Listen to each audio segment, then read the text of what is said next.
여러분, 솔직히 요즘 세상 돌아가는 모습을 보면 우리가 어릴 때 상상했던 미래보다 훨씬 더 기괴하고 때론 소름 돋게 변해버린 것 같지 않나요? 그 변화의 태풍 한가운데 있는 남자, 인류 역사상 다시 없을 자본의 제왕, 테슬라와 스페이스X, 그리고 X의 주인인 일론 머스크죠. 혹시 이 사람 재산이 도대체 얼마인지 정확히 아시나요? 이제 5억 소리 나는 정도가 아닙니다. 조 단위도 넘어섰어요. 무려 1000조 원입니다. 1000조 원이라니 감이 잘 안 오시죠? 대한민국 전체가 1년 동안 쓰는 국가 예산의 2배가 넘는 돈을 국가도 아닌 개인 한 명이 쥐고 흔드는 시대. 그런데 이 엄청난 돈을 가진 남자가 며칠 전 전 세계를 향해 믿을 수 없는 폭탄 선언을 던졌습니다. 그는 인도의 억만장자 니킬 카마스와의 인터뷰에서 아주 차분하지만 확신에 찬 목소리로 예언했습니다. 돈이라는 개념 자체가 사라질 겁니다. 2028년, 늦어도 2029년 안에요. 돈이 사라진다고요? 이게 무슨 말일까요? 재산만 1000조 원을 가진 자본주의의 황제 일론 머스크가 전 세계 80억 인구를 향해 던진 공식적인 화폐의 사형 선고입니다. 단순히 이제 현금 안 쓰고 카드 씁니다 같은 뻔한 이야기가 아니에요. 인류가 수천 년간 믿어왔던 부의 공식, 즉 열심히 일해서 돈을 벌고 저축하면 잘 살 수 있다라는 그 믿음 자체가 붕괴된다는 뜻입니다. 남은 시간은 고작 3년, 초등학생이 중학생이 되는 그 짧은 시간 안에 여러분이 평생을 바쳐 쌓아 올린 자산의 가치가 증발할 수도 있다라는 겁니다. 많은 분이 에이 설마 그러겠어 라고 넘기실 겁니다. 하지만 역사를 돌이켜보면 가장 위험한 순간은 늘 설마 하는 방심 뒤에 찾아와서요. 오늘 말랑한 경제학에서는 머스크가 왜 하필 지금 이런 충격적인 예언을 했는지, 그 뒤에 숨겨진 미국 정부의 거대한 빚 세탁 음모는 무엇인지, 그리고 돈이 사라진 세상에서 우리는 무엇을 붙잡고 살아남아야 하는지, 그 소름 돋는 미래 시나리오를 완벽하게 파헤쳐 드리겠습니다.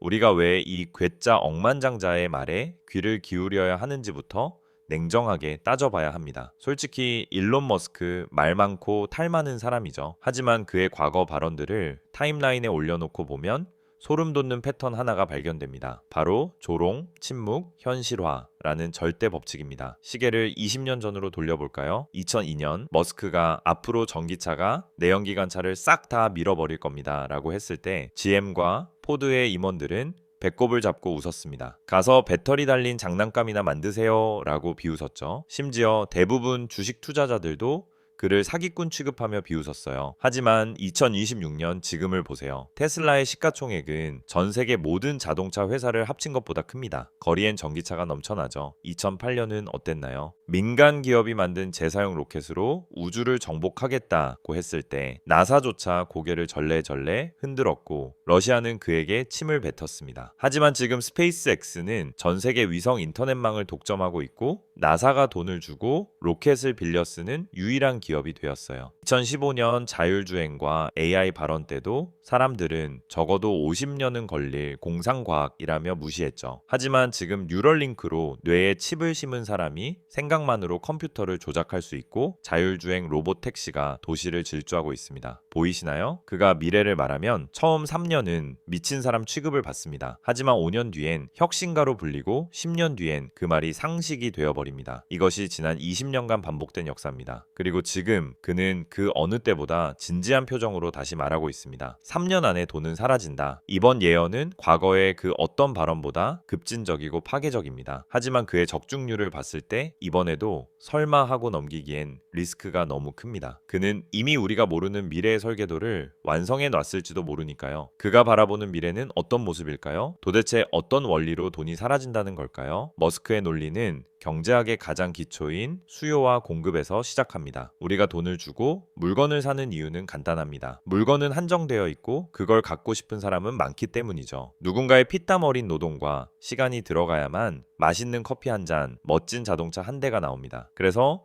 그 가치를 돈으로 교환하는 거죠. 하지만 머스크가 그리는 3년 뒤 2028년의 세상은 이 공식이 완전히 박살나는 세상입니다. 그 중심에는 바로 옵티머스라는 휴머노이드 로봇이 있습니다. 인간은 하루 8시간 일하면 지치고 밥도 먹어야 하고 주말엔 쉬어야 하죠. 아프면 병가도 내고 기분 나쁘면은 파업도 합니다. 생산성에 명확한 한계가 있죠. 하지만 로봇은 다릅니다. 불도 꺼진 깜깜한 공장에서 정의만 꽂아주면 24시간 365일 불평 한마디 없이 미친 속도로 물건을 찍어냅니다. 머스크는 이렇게 말합니다. 로봇 한 대가 100개를 만든다면은 로봇 1만 대는 100만 개를 만듭니다. 우리는 공장을 짓는 족족 물건이 콸콸 쏟아져 나오는 수도꼭지를 틀게 될 겁니다. 자, 상상해보세요. 거리에 최고급 스마트폰이 돌멩이처럼 굴러다니고 자동차가 넘쳐나서 제발 가져가세요 라고 사정하는 세상을요. 공급이 수요를 압도적으로 찍어 누르면 가격은 어떻게 될까요? 경제 원리에 따라 가격은 바닥을 뚫고 내려가 영외에 수렴하게 됩니다. 이것이 바로 하이퍼 디플레이션입니다. 지금 우리는 물가가 오르는 인플레이션 때문에 죽겠다고 아우성이지만 미래는 정반대입니다. 모든 재화와 서비스가 공기처럼 흔해지는 거죠. 여러분, 공기 마실 때 돈 내나요? 아니죠. 너무 흔하니까요. 미래엔 자동차도 옷도 음식도 공기처럼 변한다는 겁니다. 물건이 공짜에 가까워지는데 과연 돈을 모으는 게 무슨 의미가 있을까요? 통장에 100억 원이 찍혀 있어도 밖에서 물건을 공짜로 나눠준다면 그 돈은 그냥 데이터 쪼가리에 불과합니다. 머스크는 바로 이 지점을 꼬집은 겁니다. 희소성이 사라진 세상에서 화폐는 존재 가치를 잃는다. 여기서 우리는 머스크의 순수한 기술적 예측 뒤에 숨겨진 좀 더 정치적이고 음흉한 속내를 들여다봐야 합니다. 왜 하필 지금 3년이라는 시한부 선고를 내렸을까요? 그것은 현재 자본주의 시스템의 심장인 미국이 시한부 판정을 받았기 때문입니다. 혹시 지금 미국의 국가 부채가 얼마인지 아시나요? 무려 36조 달러, 우리 돈으로 약 5경 원이 넘습니다. 조 다음이 경입니다. 감도 안 잡히는 천문학적인 숫자죠. 더 끔찍한 건 미국 정부가 1년 동안 벌어들이는 세금의 상당 부분이 나라 살림이 아니라 오직 빚 이자를 갚는 데만 쓰이고 있다는 사실입니다. IMF 총재조차 미국의 빚은 지속 불가능하다고 경고했죠. 이대로 가면 미국은 망하게 될 테고 달러는 휴지 조각이 되고요. 갚을 방법이 없습니다. 그런데 머스크가 여기서 기가 막힌 어찌 보면 사기극에 가까운 천재적인 해법을 제시합니다. 빚을 갚으려 하지 말고 경제를 미친 듯이 키워서 빚을 티끌로 만들어버리자. 이해가 잘 안 가시죠? 아주 쉬운 예를 들어볼게요. 여러분에게 1억 원의 빚이 있습니다. 지금 월급이 200만 원이라면 1억 빚은 정말 갚기 힘든 거대한 산처럼 보입니다. 평생을 바쳐야 하죠. 그런데 만약 로봇과 AI 덕분에 생산성이 폭발해서 여러분의 월급 가치가 2억 원, 20억 원으로 뛴다면 어떨까요? 1억 원이라는 빚의 액수는 그대로지만 체감상 그 빚은 점심값 수준으로 작아집니다. 이게 바로 머스크와 미국이 노리는 리스 시나리오입니다. AI와 로봇으로 GDP 국내 총생산을 지금의 10배, 100배로 뻥튀기 시켜서 5경 원이라는 빚을 아무것도 아닌 숫자로 만들어버리는 것. 이를 위해서는 필연적으로 물건값이 폭락하고 금리가 제로로 가는 세상이 와야만 합니다. 머스크의 예언은 단순한 미래 전망이 아니라 붕괴 직전의 달러 제국을 구하기 위해 설계된 거대한 구조조정 계획서일지도 모릅니다. 그렇다면 돈이 사라진 텅 빈 자리는 무엇이 채우게 될까요? 다시 원시 시대처럼 물고기와 쌀을 바꿀까요? 천만에요. 머스크는 아주 단호하게 새로운 화폐의 기준을 제시했습니다. 종이돈은 사라지지만 가치의 본질은 남습니다. 그것은 바로 에너지입니다. 이 대목에서 머스크의 천재성, 아니 섬뜩한 통찰력이 드러납니다. 그는 지금의 달러나 원화 같은 법정 화폐를 믿지 않습니다. 왜냐고요? 정치인들이 마음대로 찍어낼 수 있으니까요. 위기가 오면 중앙은행 컴퓨터에서 영우 몇 개만 더 치면 1조 달러가 뚝딱 생깁니다. 노력 없이 만들어진 돈은 가짜입니다. 하지만 에너지는 다릅니다. 에너지는 국회에서 오늘부터 전기를 2배로 늘리는 법을 통과시킨다고 뿅 하고 생기지 않습니다. 물리법칙은 거짓말을 하지 않거든요. 전기를 만들려면 태양광 패널을 깔고 원자력 발전소를 짓고 터빈을 돌려야 합니다. 즉 물리적인 실체와 투자가 있어야만 가치가 생깁니다. 미래에는 사람들의 대화가 이렇게 바뀔 겁니다. 야, 너 통장에 얼마 있어?가 아니라 야, 너 전기 얼마나 생산할 수 있어?가 부의 기준이 되는 거죠. 발전소는 새로운 중앙은행이 되고 전력망은 결제 시스템이 되며 고성능 배터리는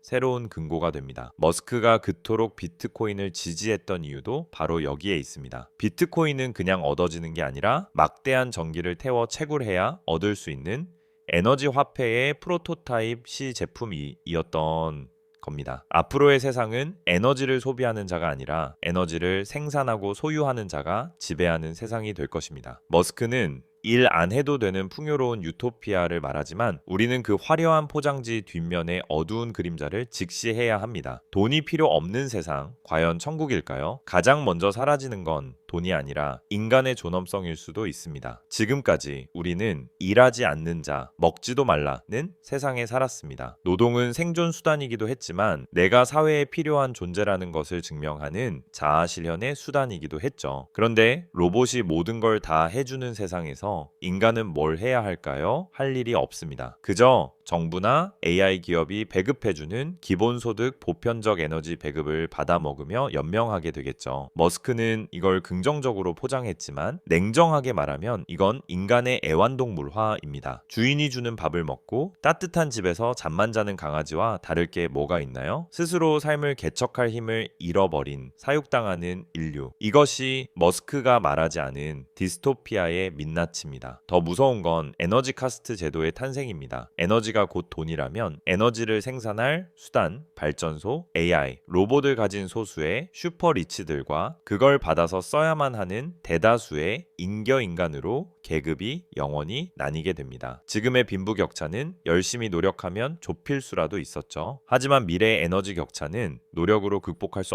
없습니다. 여러분은 집에 원자력 발전소를 지을 수 있나요? 없죠. 즉 시스템을 소유한 신과 같은 지배층과 시스템에 종속된 하인들로 인류가 쪼개지는 21세기형 신분제 사회가 도래할 수도 있다라는 경고입니다. 너무 암울한가요? 하지만 공포에 떨고만 있을 수는 없습니다. 머스크의 예언이 3년 뒤가 될지 10년 뒤가 될지 모르지만 배는 이미 떠났고 방향은 정해졌습니다. 이 거대한 파도 앞에서 휩쓸려 가지 않고 파도 위에 올라타려면 우리는 지금 당장 무엇을 준비해야 할까요? 머스크의 힌트를 바탕으로 생존을 위한 4가지 투자 섹터를 정리해 드립니다. 첫째, 두뇌 A. 입니다. 돈이 사라져도 시스템을 통제하는 지능은 권력을 갖습니다. 머스크는 경쟁자인 구글을 콕 집어 언급했습니다. 방대한 데이터를 가진 구글, 그리고 AI의 두뇌인 반도체를 독점한 엔비디아. 이들은 단순한 기업이 아니라 미래의 권력 기관입니다. 둘째, 혈액 에너지입니다. 가장 중요합니다. 전기가 곧 돈이라고 했죠? 전력을 생산하는 원자력, SMR, 태양광, 그리고 전기를 담아두는 배터리 ESL 기업들은 미래의 조폐공사입니다. 에너지를 만드는 기업의 주식을 사 모으는 것은 미래의 화폐 발행권을 나눠 갖는 것과 같습니다. 셋째, 몸통 로봇입니다. 가상세계에만 머무는 기업은 위험합니다. 실제 물리세계에서 물건을 나르고 짓고 만드는 로봇 기술을 가진 테슬라나 아마존 같은 기업만이 실물 경제를 장악할 겁니다. 넷째, 혈관 인프라입니다. 잘 안 보이지만 가장 먼저 돈을 법니다. AI와 전기를 연결해줄 전력망, 데이터 센터, 통신망을 구축하는 기업들입니다. 금광을 캐러 갈 때 가장 돈을 많이 번 건 금광 주인이 아니라 청바지와 곡괭이를 판 사람이었다는 걸 기억하세요. 그리고 머스크는 마지막으로 뼈 있는 조언을 남겼습니다. 나는 주식을 사지 않습니다. 무언가를 만듭니다. 미래에는 돈 굴려서 돈 먹는 금융 투자는 설 자리가 없습니다. 로봇이 할 수 없는 창의적인 무언가를 만들어내는 사람, 에너지를 직접 생산할 수 있는 시스템을 갖춘 사람만이 생존을 넘어 번영할 수 있습니다. 자, 이제 정리를 해보겠습니다. 일론 머스크의 1000조 원이라는 압도적인 부, 그리고 그가 던진 화폐 종말이라는 폭탄. 이것이 그저 관심 끌기 좋아하는 관종 억만장자의 헛소리일까요? 아니면 인류 문명의 판이 뒤집히는 거대한 신호탄일까요? 어떤 사람들은 와, 이제 일 안 해도 된다. 로봇 만세. 라며 철없는 환호를 보내고 어떤 사람들은 이제 우린 다 죽었다며 절망합니다. 하지만 분명한 건 딱 하나입니다. 세상은 이미 우리가 알던 교과서대로 돌아가지 않고 있다는 사실입니다. 지금 이 순간에도 로봇 공장에서는 옵티머스가 조립되고 있고 데이터 센터는 전기를 집어삼키며 매일 똑똑해지고 있습니다. 변화는 예고 없이 들이닥치지 않습니다. 늘 신호를 보내죠. 지금 여러분이 느끼는 물가 상승, 일자리 불안, AI의 충격, 이 모든 것이 거대한 쓰나미가 오고 있다라는 전조 증상입니다. 3년 뒤 어느 날 아침 눈을 떴을 때 여러분의 지갑 속에 있는 저 10,000원짜리 지폐가 여전히 세상을 사는 열쇠일까요? 아니면 박물관에나 있어야 할 종이 조각이 되어 있을까요? 변화를 부정하고 멍하니 있다가 하루아침에 벼락거지가 되어 시스템 밖으로 밀려날 것인지, 아니면 남들보다 먼저 이 흐름을 읽고 에너지와 AI라는 새로운 파도에 올라타 신인류가 될 것인지 선택은 여러분의 몫입니다. 하지만 시간은 많지 않습니다. 시계는 이미 2018년을 향해 카운트다운을 시작했으니 있으니까요. 오늘 말랑한 경제학이 전해드린 이 섬뜩한 미래 보고서가 여러분의 3년 뒤를 지켜줄 작은 나침반이 되었기를 바랍니다. 이 이야기가 소름 돋게 유익했다면 구독과 좋아요 눌러주시고, 여러분은 3년 뒤 미래를 어떻게 예상하시나요? 댓글로 여러분의 날카로운 통찰력을 보여주세요.